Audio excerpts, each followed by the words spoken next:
Hello नमस्कार दोस्तों, आप सभी का स्वागत है मेरे पेज जीएनजी सपोर्ट में।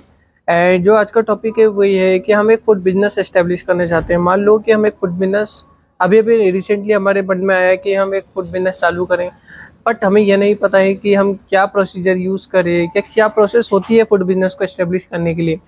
तो उसी के लिए स्पेशली ये वीडियो मैंने बनाई है आप लोगों को बताने के लिए कि क्या प्रोसेस हम लोग यूज़ कर सकते हैं फूड बिजनेस को चालू करने के लिए। तो कुछ बेसिक स्टेप्स होती है फूड बिजनेस को चालू करने के लिए, उसके बाद उसे रन करने के लिए एंड उसको एक सक्सेसफुल बिजनेस बनाने के लिए। तो हेलो नमस्कार दोस्तों, आप सभी का स्वागत है। तो चलिए शुरू करते हैं इस वीडियो को। तो पहला पॉइंट होता है, तो जब भी हम एक फूड बिजनेस स्टैब्लिश करना चाहते हैं तो उसके लिए सबसे पहला ये हमारे लिए जो पॉइंट होता है वो होता है टाइप्स ऑफ बिजनेस, कि हम किस टाइप का बिजनेस करना चाहते हैं। लाइक फूड बिजनेस भी एक सिंगल पर्टिकुलर बिजनेस नहीं होता है। इसके अंदर रेस्टोरेंट्स आते हैं, कैफ़े आते हैं, मोटेल होती है, होटल होती है। उसके बाद बहुत सारे क्लाउड किचन बिजनेस होते हैं या फिर ठेलास होते हैं जो मूवेबल बिजनेस होते हैं। आप किस टाइप का बिजनेस करना चाहते हैं ये डिसाइड कर लीजिए। जैसे ही आप ये सब कुछ डिसाइड कर लेंगे कि हमें किस टाइप का बिजनेस करना है, फॉर एग्जाम्पल मैं हर एक टॉपिक पे मतलब हर एक पॉइंट पे एक एग्जाम्पल लूँगा। ज़रूरी नहीं आप वही बिजनेस लेना चाहते हो, बट मैं एग्जाम्पल के साथ इस पॉइंट को आगे बढ़ाता रहूँगा।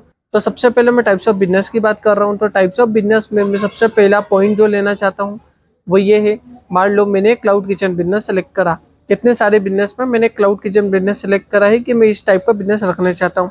तो पहला पॉइंट हमारा क्लियर होता है कि हमें किस टाइप का बिजनेस करना है। उसके बाद हम नेक्स्ट पॉइंट के लिए आगे बढ़ते हैं। तो नेक्स्ट पॉइंट आता है टाइप्स ऑफ बिजनेस के बाद बिजनेस नेम। अब बिजनेस का नाम बहुत ज़रूरी होता है, क्योंकि अगर हम बिजनेस का नाम डिसाइड नहीं करेंगे तो उसके बाद हम कैसे डिसाइड कर पाएंगे कि बाकी चीज़ें कैसे करनी। क्योंकि हमारे बिजनेस का नाम ये होता है जिसका ऑथराइजेशन हमें मिल जाए एंड एक अच्छा सा नाम हो जो लोगों को, कस्टमर को अट्रैक्ट करे। तो उसके बाद हम बिजनेस का नाम सेलेक्ट करते हैं। मैं आप लोगों को सजेस्ट करूंगा कि जिस टाइप का बिजनेस है उससे रिलेटेड एक नाम रखा जाए। फॉर एग्जांपल, आप पर्टिकुलर डिश को सेलेक्ट करना चाहते हैं, जैसे कि आप पिज़्ज़ा सेल करना चाहते हैं, मोमोज सेल करना चाहते हैं, तो उसी से रिलेटेड कोई एक यूनिक नाम निकाल कर आप उसे सेलेक्ट कर सकते हैं। मोमो, मोमो किंग वगैरह, एक for example I am saying. जिस टाइप का आप फूड बिजनेस का नाम रखना चाहते हैं उसी के नाम के रिगार्डिंग, लाइक डिश के नाम के रिगार्डिंग फूड बिजनेस का नाम रखें। अब आपने टाइप्स ऑफ बिजनेस सेलेक्ट कर लिया है, फूड बिजनेस का नाम सेलेक्ट कर लिया है। अब उसके बाद नेक्स्ट पॉइंट आता है लोकेशन। लोकेशन हमें बहुत ज़रूरी होती है।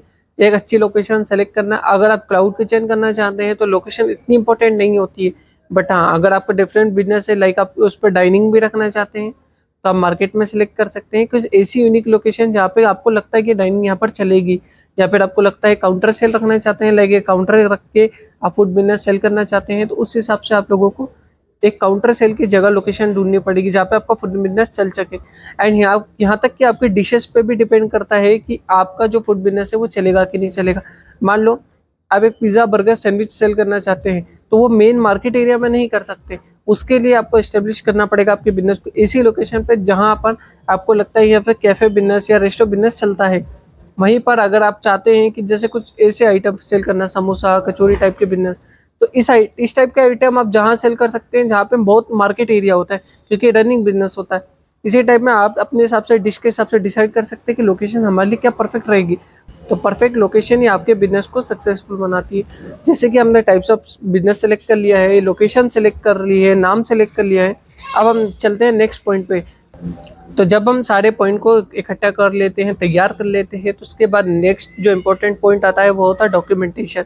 किसी भी बिजनेस को एस्टेब्लिश करने के लिए उसके डॉक्यूमेंटेशन की बहुत ज़्यादा रिक्वायर्ड होती है। तो क्या डॉक्यूमेंट हमें लगते हैं, लाइक अगर हम किसी के रेंट पे अगर हम बिजनेस लेना चाहते हैं तो वहाँ पर रेंट एग्रीमेंट हमारे लिए बहुत इंपॉर्टेंट हो जाता है। फूड लाइसेंस बहुत इंपॉर्टेंट होता है, क्योंकि फूड बिजनेस करना चाहते हैं तो फूड लाइसेंस एक इंपॉर्टेंट पार्ट होता है। उसके बाद होता है गुमास्ता।